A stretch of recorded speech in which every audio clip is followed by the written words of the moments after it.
Bonjour Gabriel Val, vous êtes pédopsychiatre. Que sait-on sur la maturité affective d'une jeune fille de 11 ans? On peut supposer, naturellement, je ne connais rien en particulier de cette demoiselle, mais que 11 ans, bien sûr, est un âge qui ne peut pas correspondre à un libre choix dans le domaine de la sexualité.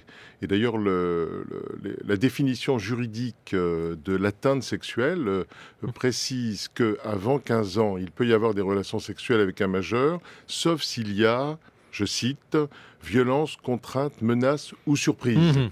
Et ordinairement, la jurisprudence considère que le fait d'avoir une relation sexuelle avec une enfant aussi jeune correspond à la rubrique surprise.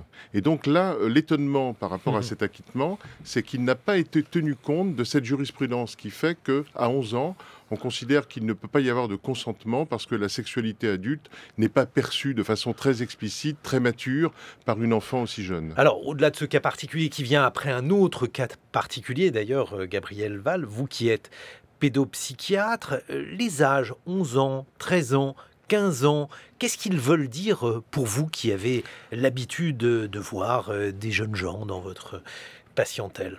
On est un petit peu contraint, que ce soit pour la majorité civique, que ce soit pour la majorité sexuelle, que ce soit pour la maturité sexuelle, on est un peu contraint à l'arbitraire. Donc bien évidemment, on peut avoir une demoiselle de 12 ans ou de 13 ans qui ait de véritables désirs sexuels, qui peut avoir de véritables passions amoureuses, y compris physiques, et puis d'autres, au contraire, qui à 15 ou 16 ans sont encore un petit peu hors jeu. Donc par conséquent, si on devait fixer une limite, elle serait nécessairement arbitraire.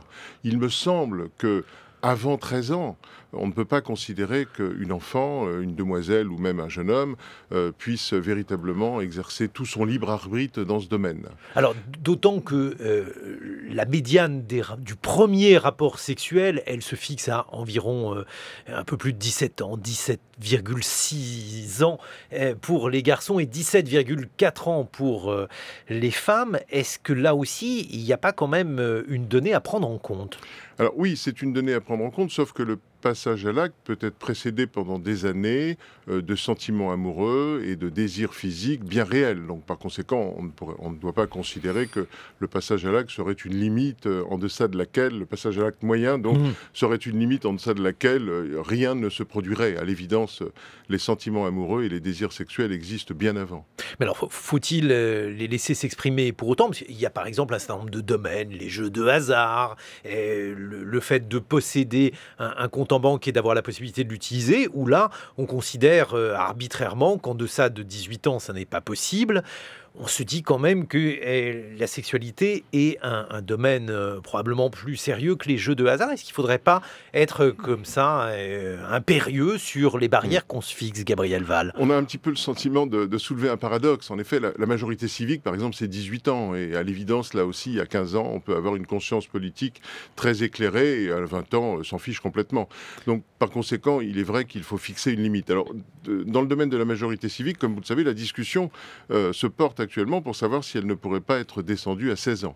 Alors, je ne pense pas quand même qu'on puisse tout confondre, ne serait-ce que parce qu'il y a au moins une raison très concrète, c'est que la maturité sexuelle démarre à 11 ans, 12 ans, 13 ans. La maturité sexuelle au sens physiologique, c'est-à-dire qui autorise la reproduction, démarre à 11, 12, 13 ans. Donc il faut finalement s'interroger sur la maturité sexuelle psychologique. Et elle intervient à un âge à l'évidence, très proche de la maturité sexuelle physiologique. Donc physiologie et psychologie ne peuvent pas se confondre, ou alors on reprendrait des traditions anciennes. Par exemple, au début du 19e siècle, le droit autorisait des relations sexuelles à partir de 11 ans. Et 50 ans après, c'est 13 ans, et puis 100 ans après, on va dire, pour simplifier le XXe siècle, c'est 15 ans.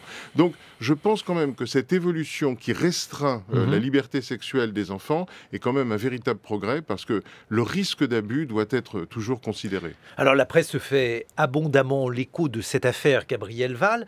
L'une des questions qui est posée dans la presse aujourd'hui, c'est la différence d'âge entre les deux protagonistes dans une relation sexuelle. Qu'en pensez-vous? Alors, il existe des législations où l'on intègre dans la formulation du délit ou du crime, s'il y a viol, on intègre la différence d'âge. Par exemple, dans certains pays européens, on considère que si une personne qui a moins de 4 ans couche avec une demoiselle de 13 ans, elle sera moins condamnable que si le différentiel d'âge est plus important. Voilà. Donc ça, c'est une notion qui me paraît intéressante à creuser, c'est-à-dire qu'on ne peut pas considérer quand même que lorsqu'il y a des relations sexuelles entre une demoiselle de 12 ans et un garçon de 15 ans, c'est du même ordre que lorsqu'on a une relation sexuelle, même entre une demoiselle de 13 ans et un gaillard de 45 ans. Et on voit effectivement la nuance qui est faite. Lorsqu'il s'agit d'une relation sexuelle entre enfants ou entre personnes du même âge en deçà de 18 ans, est-ce qu'il peut y avoir malgré tout des traumatismes? Alors, il peut y avoir des traumatismes même à 60 ans, j'imagine. La sexualité n'épargne aucun âge, mais en effet, il me semble quand même que lorsqu'une relation sexuelle se fait entre enfants ou entre mineurs et très jeunes majeurs, la question se pose un petit peu différemment. Et du coup, est-ce que vous pensez que les psychiatres ou les pédopsychiatres plus spécifiquement auraient aujourd'hui un avis unique, un avis un peu homogène sur cette question qui pourrait guider la main du législateur? Alors, pour avoir un avis homogène, il faudrait au minimum que les enfants soient homogènes. Or, ils ne le sont pas. Très récemment, j'ai reçu une demoiselle de 14 ans que je connaissais pour d'autres raisons en consultation, et les parents me l'ont amenée parce qu'elle avait eu une relation sexuelle avec un garçon de 16 ans. Et les parents, naturellement, étaient inquiets, ils étaient même très réprobateurs, et ils ont demandé à cette demoiselle « Mais pourquoi tu as fait ça ?» Et elle a répondu « Parce qu'il en avait envie et parce que j'en avais envie ». Et elle avait 14 ans. Alors j'avoue qu'avec une réponse pareille, on a envie de se dire quand même qu'il serait difficile d'imaginer qu'il y ait une majorité sexuelle qui soit supérieure à 14 ans.